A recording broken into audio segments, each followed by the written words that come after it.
एक बार एक गांव में कृष्णा नामक व्यक्ति रहता था। हर रोज वह दूध से घी बनाया करता था और अपने गांव के बाजार में बेचता था। यही थी उसकी रोजी रोटी कमाने का जरिया। अपने शुद्ध और मजेदार घी के लिए कृष्णा बहुत मशहूर था। घी ले लो, शुद्ध देसी गाय का घी ले लो, घी ले लो, घी ले लो। एक दिन एक मिठाई वाला सुंदर ने कृष्णा को बुलाया और 1 किलो घी के लिए मांगा। कृष्णा गया उसके पास। कृष्णा भाई, मुझे 1 किलो घी चाहिए।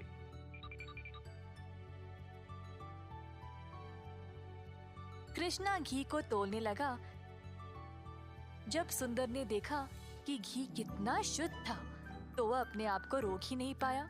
सुंदर ने और घी लेने का निर्णय लिया।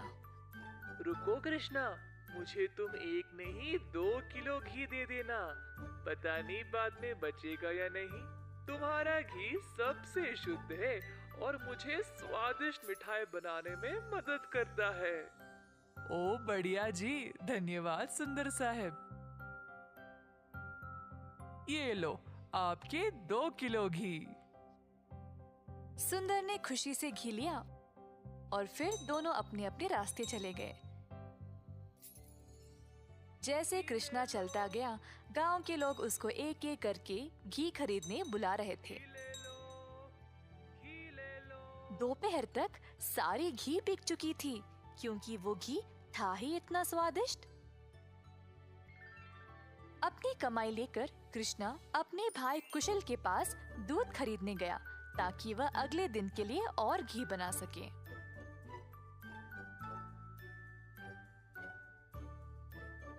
हर रोज कुशल देखता था कि उसका भाई बहुत घी बेचकर अच्छा पैसा कमा रहा था और उसका कारोबार दिन पे दिन और भी ज्यादा बढ़ने लगा।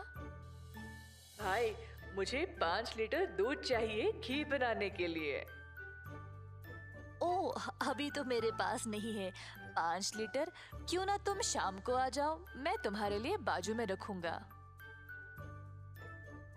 कृष्णा के निकलने के बाद कुशल की पत्नी उसके लिए पानी लेके आई। देखा कमला, कृष्णा की तो किस्मत ही बदल रही है। दोपहर में ही इसने सारी घी बेच डाली और दूध के लिए वापस आया था। आप तो सारा दूध इनको ही दे देते हो ना, क्यों ना इस बार आप दूध में थोड़ा सा पानी मिला के दो। इस तरह हम भी ज्यादा पैसा कमा सकते हैं। कुशल ने अपनी पत्नी की बात मान ली और शाम को जब वह गाय से दूध निकालने गया, तो उसने दूध में पानी डालकर कृष्णा के लिए बाजू में रखा। अब कुशल रोज यही करने लगा। धीरे धीरे वह पानी की मात्रा और भी बढ़ाने लगा। अब कृष्णा इस बात से अनजान समझ नहीं पाया कि उसकी घी की शुद्धता दिन पे दिन कम क्यों होती जा रही। इस वजह से उसके बहुत सारे ग्राहक भी कम होते गए। अब कृष्णा दूध की गुणवत्ता को जांचना चाहता था, तो उसने दही जमाया। जब दही जमा, तो उसने ऊपर इतना सारा पानी देखा। शायद गाय की सेहत ठीक नहीं है, इसीलिए अच्छा दूध नहीं दे रही होगी। मैं कुशल को ये बात बोलता हूँ। जब कृष्णा कुशल के घर गया, तो उसने अपने भाई और उसकी पत्नी को दूध में पानी मिलाते हुए देख लिया। अब उसको समझ आ गया कि उसकी घी की शुद्धता इतनी कम क्यों हो गई थी। ना जानते हुए कि वह क्या करे और बिना कुछ कहे कृष्णा वहां से निराश होकर चला गया। अब कृष्णा ने अपनी कमाई से 2 गाय खरीदे और खुद दूध निकालना शुरू किया। अब फिर से कृष्णा अच्छी वाली शुद्ध घी बनाने लगा। कृष्णा ने अपनी एक छोटी सी दुकान खोल ली, जहाँ पे वो शुद्ध देसी घी बेचने लगा। उसी समय सुंदर उसके पास आया और बोला, हाय कृष्णा, पिछले कुछ दिनों से घी कुछ ठीक नहीं है। मेरे मिठाइयों के लिए अच्छे ग्राहक थे, केवल आपकी शुद्ध घी की वजह से। उम्मीद है अब आप अच्छा घी बना रहे हो। मैं चाहता हूँ कि मेरे ग्राहक वापस आ जाए। आप ये 2 गाय देख रहे हो? ये मैंने ही लाए हैं अब खुद दूध निकालने। अब से मैं ही दूध निकाल रहा हूँ, तो आज से घी भी सबसे बढ़िया मिलेगी। जैसे दिन बीतते गए, अब कृष्णा से और लोग घी खरीदने लगे। कुछ ही दिनों में कृष्णा ने और गाय खरीदे। उसने कुछ नौकरों को अपनी दुकान पर काम पे भी लगाया, हाथ बटाने के लिए। अंततः कृष्णा काफी अमीर बन गया और ईमानदारी से अपना कारोबार चला रहा था। इसी दौरान कुशल, जिसने अपने ही भाई की प्रतिष्ठा को बर्बाद करने की कोशिश की, गांव में अपने मिलावटी दूध के लिए पकड़ा गया। अब कुशल दूध भी नहीं बेच पाया और जल्द नुकसान में पड़ गया। उसे समझ नहीं आया कि अब वह क्या करे। कुशल को अपनी गलती का एहसास हुआ और अपने भाई से माफी मांगने गया। उसने कृष्णा से भीख मांगी माफी के लिए और नौकरी के लिए, ताकि वह अपने कर्जों को चुका सके। दयालु कृष्णा ने तुरंत अपने भाई को क्षमा कर दिया और गायों और कामगार की देखरेख के लिए काम दे दिया। इस कहानी से हम ये सीखते हैं कि दिल से माफी मांगने वाले को माफ कर देना चाहिए और हमेशा एक अच्छी प्रतिष्ठा रखनी चाहिए। जादुई कुआं। कई साल पहले एक छोटे से गांव में था एक जमींदार अरविंद नाम का। वे बहुत अनुशासित थे। हर रोज सवेरे मुर्गे के कुकड़कू बोलते समय ही जाग जाते थे।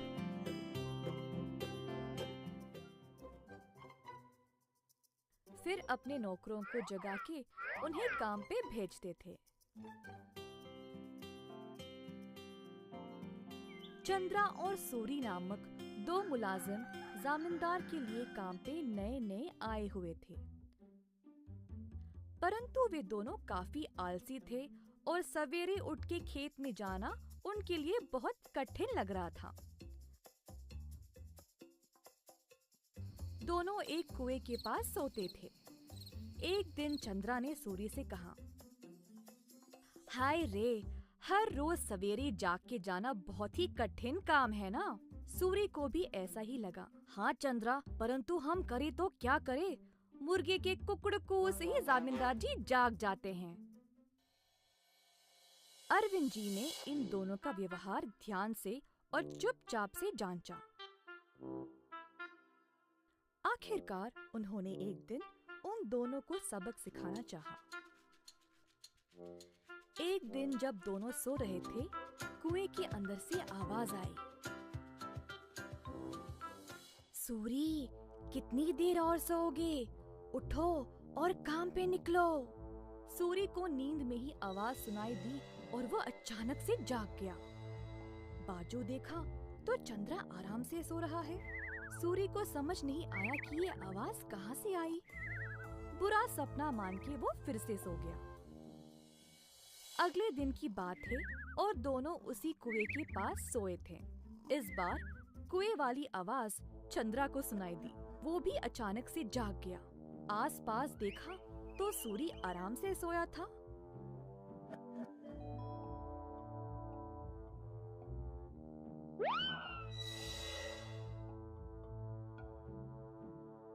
कोई बुरा सपना था शायद, ऐसा सोचकर वो भी फिर से सो गया। अगले दिन जब वे दोनों फिर से वहीं पे सो रहे थे, अचानक से एक खतरनाक आवाज सुनाई दी। दोनों एक साथ जागे और डर गए, एक दूसरे को देखने लगे। भाई सूरी, आपको भी सुनाई दिया क्या?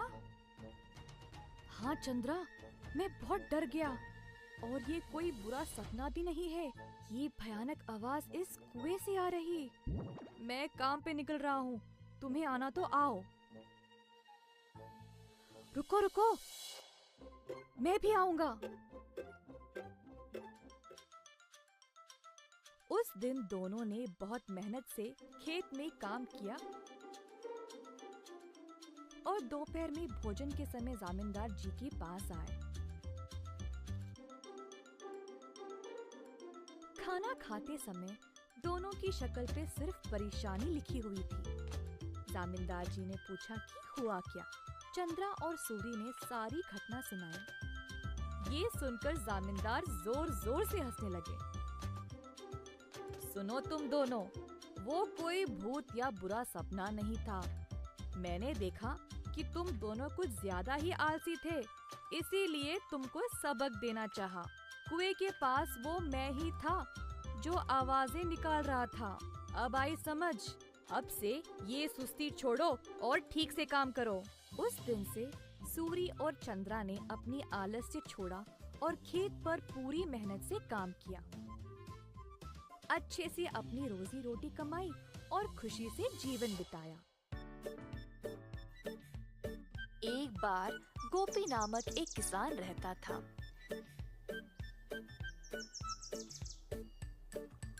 गोपी बहुत मेहनती था। सब लोग उसको पसंद करते थे और उसके साथ अच्छा व्यवहार करते थे।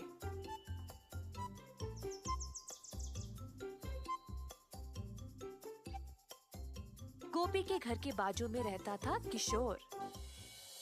किशोर चाहता था कि गोपी से ज्यादा अच्छा नाम उसका हो जाए और इसके लिए उसने बहुत कोशिश की, परंतु उसको ऐसा मौका कभी नहीं मिला।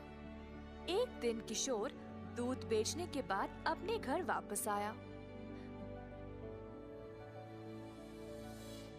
बाहर सीढ़ियों पर बैठा था जब उसने पेड़ पर एक आम को लटकते हुए देखा।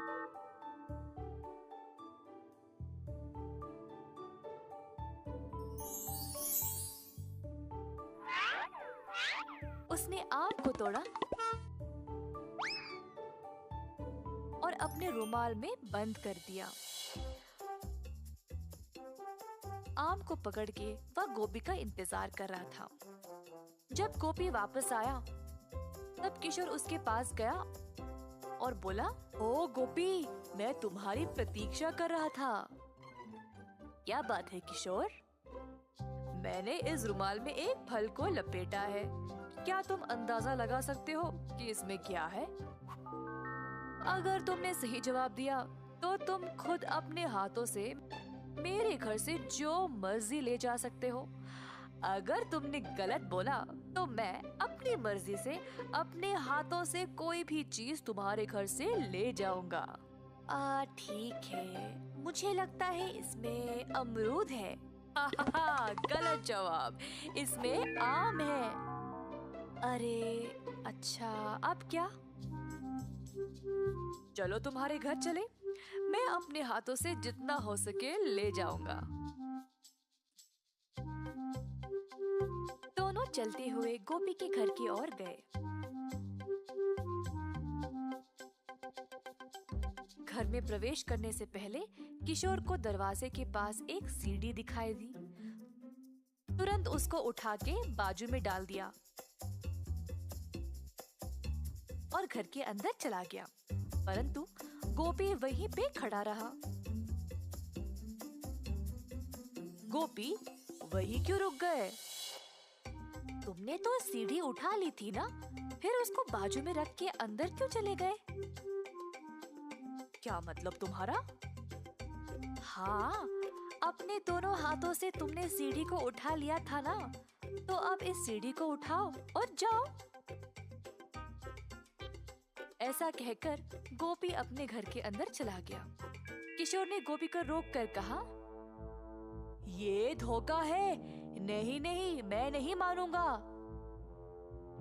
अच्छा ठीक ठीक। अच्छा अब तुम बोलो, मेरे हाथ में क्या है? अगर सही जवाब दिया तो मैं किसी को नहीं बताऊंगा कि तुम अपने दूध में आधा पानी मिलाते हो, पर अगर तुम गलत हुए तो मैं पूरे गांव में इस बात को फैला दूंगा। हाय, अपनी बुद्धिमानी से तुमने मुझे फंसा लिया। ठीक है, मुझे लगता है तुम्हारे मुट्ठी में अंगूठी है। गोपी ने अपनी मुट्ठी खोली और दिखाया कि कुछ भी नहीं है अंदर।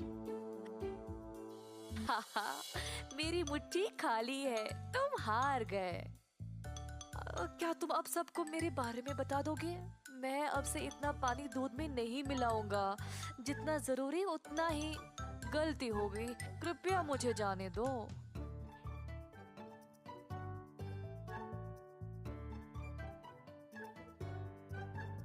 इस कहानी से हम ये सीखते हैं कि आत्म अनुशासन के बिना सफलता असंभव है। बंदर मामा। एक दिन बंदर मामा गहरी नींद में सोया था जब एक मीठी सुगंध ने उसे जगाया।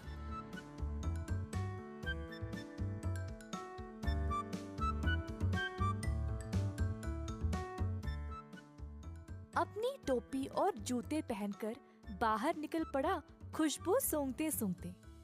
बंदर मामा ने देखा कि ये सुगंध एक मिठाई की दुकान से आ रही थी। अंदर गया तो उसने कई प्रकार के मिठाइयों को देखा। एक लड्डू को देखकर बंदर के मुंह में पानी आ गया। जैसे ही बंदर लड्डू को उठाने गया, दुकान की मालकिन भालू ने बंदर का हाथ पकड़ के रोक दिया। बंदर भालू की ओर देखकर डर गया, तुरंत पीछे मुड़कर रोते रोते घर वापस भाग गया। टोपी और जूते को निकाल फेंक के निराश बैठा रहा कि मिठाई खाने को नहीं मिली। भालू काफी आलसी थी। जब उसने देखा कि बंदर उसकी मिठाइयों की सुगंध को सूंघ कर आया, उसके दिमाग में एक विचार आया। भालू अपने दुकान में मिठाई संवारने के लिए बहुत आलसी थी, तो उसने सोचा कि वह सारे जानवरों को मिठाई की सुगंध से आकर्षित करके उन सब से सारा काम करवाएगी। अगले दिन भालू जानबूझ के मिठाई हाथ में लिए सड़क पर चलने लगी। मिठाइयों की सुगंध से सब जानवरों को आकर्षित करे, यही थी उसकी योजना।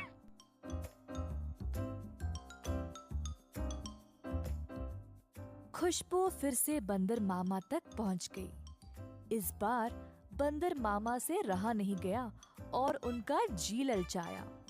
वह किसी भी हालत में मिठाई खाना चाहता था। बंदर मामा चुपके से दुकान के बाजू वाले पेड़ पर लटकने लगा। जब भालू देख नहीं रही थी, तब बंदर मामा ने लड्डू उठाया और झट से मुंह में डाला। परंतु लड्डू गरम गरम था और बंदर मामा का मुंह ही जल गया। बंदर मामा को बहुत गुस्सा था। जल्दी घर भागा और पानी पी लिया। फिर से अपनी टोपी और जूते निकाल फेंक के रोने लगा। एक छोटा चूहा खिड़की से अंदर आकर बंदर मामा से पूछा कि हुआ क्या। बंदर ने सारी घटना चूहे को सुनाई। चूहे ने बोला कि उसके साथ भी ऐसा ही कुछ हुआ था। हमारे साथ भी कुछ ऐसा ही हुआ था। हमें भी वो मिठाई चखनी है। मेरे पास एक योजना है, लेकिन कुछ दोस्तों की मदद की आवश्यकता होगी। चूहा जल्दी से गया और कुछ दोस्तों को लेकर बंदर मामा के घर वापस आया। चूहे की योजना के अनुसार सारे जानवर दुकान के खुलने से पहले ही वहां पहुंच गए। दुकान के पीछे के रास्ते से एक सुराख बनाया और अंदर घुस गए। एक बंदर सारे मिठाइयों को देखकर ललचा गया। जोश में आकर कूदने लगा और नाचते नाचते केक के मिश्रण में गिर पड़ा। एक और बंदर एक बड़े से बाल्टी में झांका, ये सोचकर कि अंदर मिठाई होंगे, और फिसल के उसी के अंदर गिर गया। तीसरे बंदर ने एक बड़ी गोल सी थाली पर लड्डू देखा। थाली की ओर दौड़ा और लड्डू खाने की कोशिश की, परंतु थाली गोल गोल घूमने लगी। बंदर लड्डू के पीछे भागता रहा और थाली रुकने का नाम ही नहीं ले रही थी। इसी दौरान भालू दुकान पर आ पहुंची। एक बंदर केक के मिश्रण में फंसा था। दूसरा बड़ी बाल्टी में और तीसरा बस लड्डू के पीछे गोल गोल घूम रहा था। ये सब देखकर भालू आश्चर्यचकित रह गई और सोची कि ये बंदर यहाँ चोरी करने आए हैं। जल्दी से एक छड़ी उठाई और बंदरों को मारने ही वाली थी, जब एक बंदर ने बोला, हम यहाँ चोरी करने नहीं आए हैं, हम केवल आपकी मिठाई को चखना चाहते थे। इनकी सुगंध इतनी मजेदार है, बस हमसे रहा नहीं गया। भालू ये सुनकर जोर से हंसने लगी। मेरे दुकान में चोरी छुपे घुसना गलत बात है। खैर छोड़ो, वैसे भी मुझे मिठाई बनाने में मदद चाहिए। अगर तुम लोग हर रोज मेरी सहायता करोगे तो मैं तुम्हें अच्छे अच्छे मिठाई खाने के लिए दूंगी। ये सुनकर बंदर मामा और उसके दोस्त खुश हो गए। उस दिन से सब जानवर मिठाई की दुकान पर काम करने लगे। भालू ने अच्छे से बंदरों का फायदा उठाया, बंदरों से मिठाई बनवाई और सजा सवार के रखवाया भी। मिठाई बेचने का काम भी बंदरों को ही दे दिया और भालू सिर्फ बैठ के मजे ले रही थी। भालू का पति ये सब देख रहा था।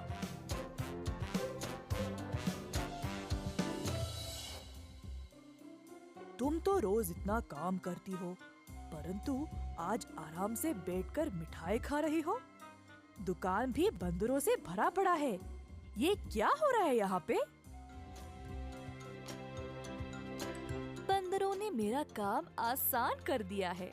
वे खुशी खुशी सारा काम कर रहे हैं और बदले में मुझे ज्यादा कुछ देने की आवश्यकता भी नहीं। बस दिन में एक एक मिठाई देके काम चला रही हूँ।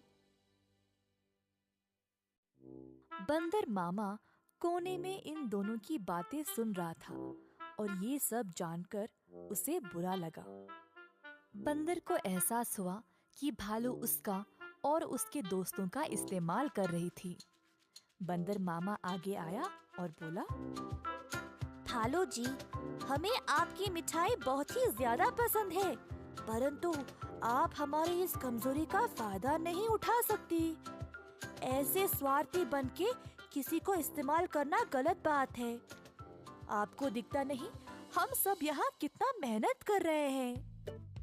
अंत में भालू को अपनी गलती का एहसास हुआ और सुधार लाना चाहा।